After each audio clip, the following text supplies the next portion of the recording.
Good afternoon, everyone. I'm Antony David from Solid State Logic. We're a UK-based company, but we do a lot of our business here in the US. As a company, I guess we consider ourselves to be technological innovators. We design and manufacture equipment for broadcast, music recording, live, and we've been in this business since the 70s, so we've been around for a little while. So I come from an audio perspective.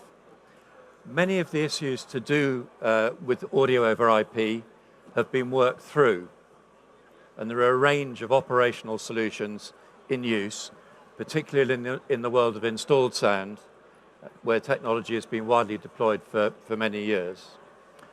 But here in NAB, the talk in recent years has been about moving to networked infrastructures, and the conversation inevitably revolves primarily around video over IP, but with higher data rates, with bigger sums of money involved in the transitions and more formats, the challenges are greater than they are for audio.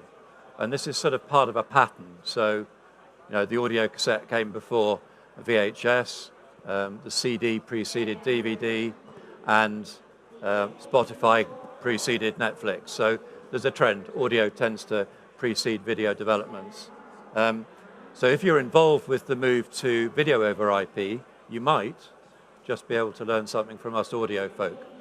Won't guarantee it.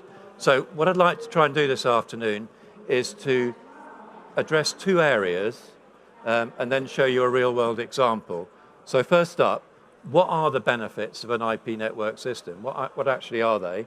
And secondly, what's going on with the development of standards as it affects audio? So let's start with why IP infrastructures are a good idea. If you've been around for as long as I have, you might recognize this. Copper cables carried signals from somewhere to a central machine room, and then manual patching routed those signals to a destination. In every corner of the studio, you probably have one of these, a mic panel, with a bundle of copper cables connecting it. And now all of that can be replaced by a few of these now. And instead of having to have a mic panel wherever you need one, all you need are network connections, and you can plug in an I/O unit like one of these where and when you need it. The I/O units you connect have microphone amplifiers in them, and they're remote controllable. So audio performance is improved. You've got no lengthy cables creating capacitance issues, and the I/O units identify themselves on the network wherever they're plugged in, so you know what you've got and where it is. So that's good. But what about when I need to divert resources from one place to another? A network configuration enables devices to be accessible anywhere on the network. So, for example, I want to use this same studio but from a different control room, I can simply access those same I/O boxes from another console. There's no patching involved, and the need for an expensive cross-point router is completely eliminated. The cost of hardware is reduced to IT industry standard switches like this one from Cisco.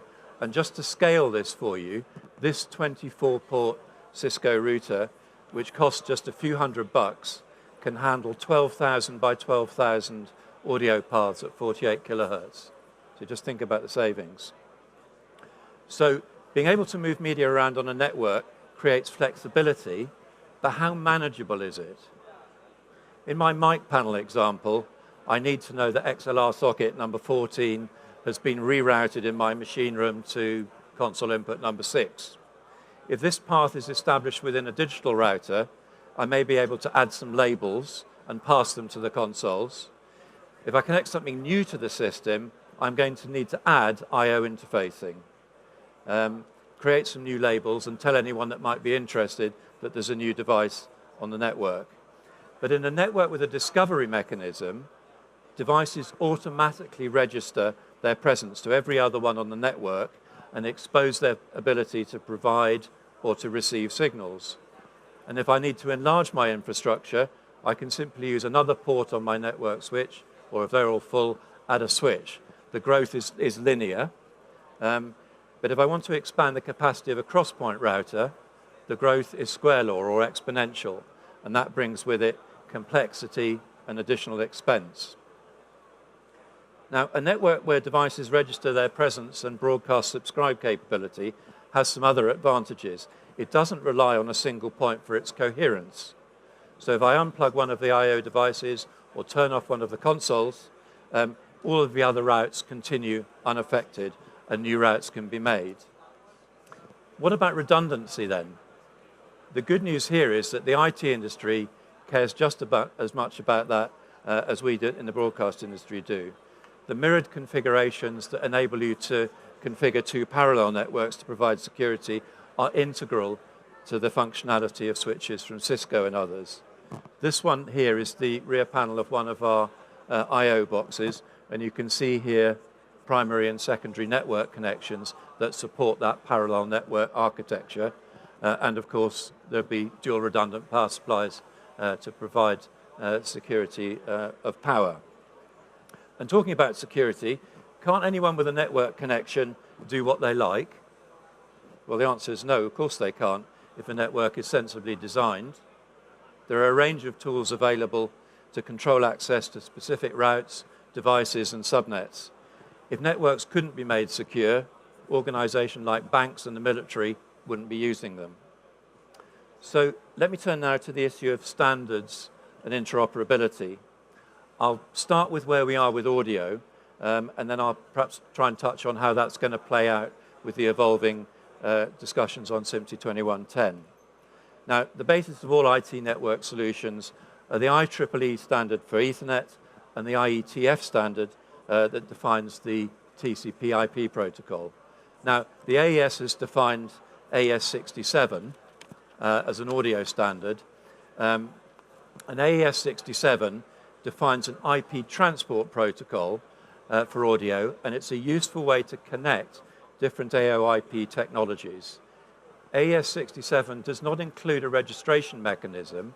There are 4 different approaches listed in the standards document, nor does it incorporate any concept of a control layer.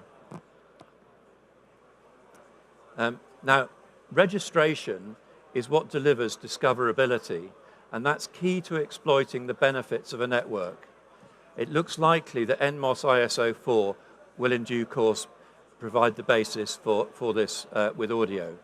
And whether you think it's desirable to incorporate the registration mechanism with the transport protocol as we do, there's nothing wrong in principle with this approach, and indeed it has parallels with the evolving video standards, which I'll come on to shortly.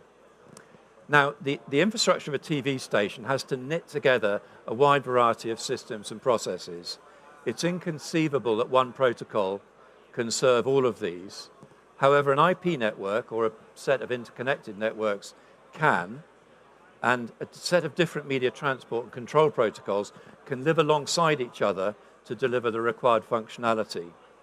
So there are 3 elements that we need to derive the benefits of an IP-based infrastructure: media transport, discoverability, and control. At SSL, we've chosen to use the Dante protocol, which is based on the IEEE and IETF standards and combines audio transport, registration, and some bandwidth for control applications. And it comes with an API that enables other applications to manage routes. So Dante is AES-67 compatible, and importantly, it's widely adopted. Now, it's a proprietary protocol, and this seems to create issues for some who bang the drum for open standards. But perhaps I can remind you all that we're quite happy to use Dolby E, HDMI, or the compact disc, and a number of other proprietary technologies. Why? Because they work, and because they're properly supported by communities of experts. And as a consequence, interoperability really does work. So here are some of the companies actually using the Dante protocol today. There are actually over 350 licensees of Dante technology and more than 1,000 products currently available from those manufacturers. And if you think back to some of the open standards that have been developed, if you think about MXF, for example, given the time taken to develop them and the the sort of confusion that can result from a plethora of different adaptations of those standards, you may ask yourself whether it was such a good idea. And I think another thing we really must bear in mind is that the TV industry is changing faster and faster. This is not a great time to be waiting around for standards to develop when there are proven solutions that work, and I'm talking about audio here. So what about the evolving video over IP standards, and how do these then relate back to audio? Now, SDI has been core to video transport for years, and frankly, from an audio point of view, a bit of a pain, because de-embedding and re-embedding audio is expensive. And one of the good things about SMPTE 2110 is that the audio data is separately packetized. But SMPTE 2110, like AES 67, is a transport standard, and proposals for a parallel registration and discovery protocol are based on NMOS IS-04. And again, as I said, this separation isn't a flaw as long as you accept that IP infrastructure will be carrying data from multiple applications as well as the media data. Now, unlike audio, where 1 gigabit ports can transmit and receive up to 512 channels at 48 kilohertz, video transport requires at least 10 gigabit ports with attendant technical and cost constraints.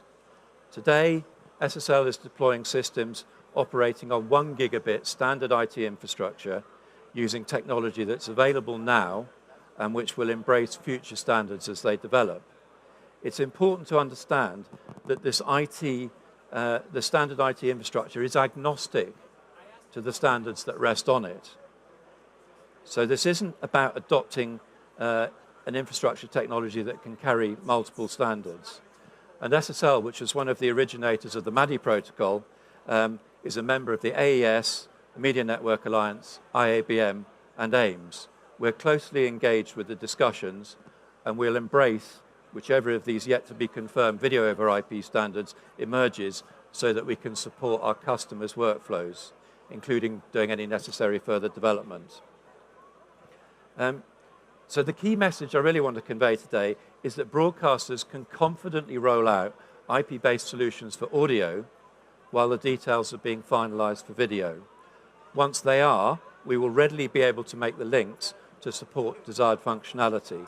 And to repeat what I said earlier, audio over IP solutions are fully developed already and are already in use in prime-time applications. So what I'd like to do now is just finish by giving you an example about a network-based system we installed at French broadcaster Canal Plus last fall. The installation is at Canal Factory, which is responsible for much of the Canal Plus core live programming and large-scale music broadcasts. The facilities include 2 main audio control rooms, 3 production stages, and a music premix studio. All of the audio I/O is connected to the single, fully redundant Dante network via the studio's Cisco network switches. This provides comprehensive, ultra-low latency, distributed routing with full device discovery of more than 100 devices and more than 6,000 by 6,000 system channel capacity. The Dante network has also been extended to Canal Plus's Lumiere studios, which are in a separate building via a fiber link, and that incorporates that studio's MADI infrastructure into the network. Software developed for the control surfaces enables control of a network through the Dante API, and this dual domain routing eliminates the need for 2 separate routing actions, enabling, for example, sources on the network to be directly connected to a channel on the mixing console in a single action. At Canal Factory, the AOIP traffic shares the same network infrastructure as the video, which provides real-time video IP processing and routing using SMPTE 2022-6-7 to come. The 2 audio control rooms at Canal Factory each feature a 64-fader System T control surface and an additional 16-fader premix surface, which is the one on the right there, and PC-based control software with a 16-fader panel, all connected to SSL's Tempest audio processing engines. These Tempest engines, there are 4 in total, are in a machine room on redundant network connections, again via the standard Cisco switching hardware. Each of these engines can process up to 800 audio paths and interfaces directly to the infrastructure through two 1 gigabit connections, each of which can carry up to 512 channels bidirectionally at 48 kilohertz. And this, by the way, is just a third of the capacity of these units, which can have an I/O of 3,072 ins and outs, so it can deal with very large-scale productions. So not only in our systems is the audio networked, but control of these processing engines can be assigned to different control surfaces across the network as required. So SMPTE installations make use of a network to flexibly configure the I/O resources, the control surfaces, and the processors. So full use of the network. The machine room also has network interfaces for analog and SDI, MADI, and AES digital signals. There are actually around 120 Dante devices from several different manufacturers. Here's the interoperability thing again, on this network. And to quote their head of engineering, this facility is proof that a large-scale audio over IP network infrastructure can serve a sophisticated, round-the-clock broadcast operation. So this facility went into service back in, I think, September, October, and has been working really well since then. So SSL is the first and only console manufacturer to deliver a complete natively IP-based production environment.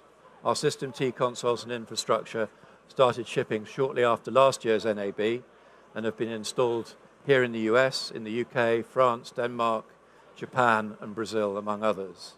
The systems are all working well, and if you would like to see any of them, I'd be happy to try and arrange that. And of course, if you'd like a more detailed look at SMPTE or the newest developments from us in operator-free operation under automation and systems for remote applications, we'd be delighted to schedule a demo for you here at the show. We're in the central hall on booth C2627. And that's it for me. Thank you very much for your attention.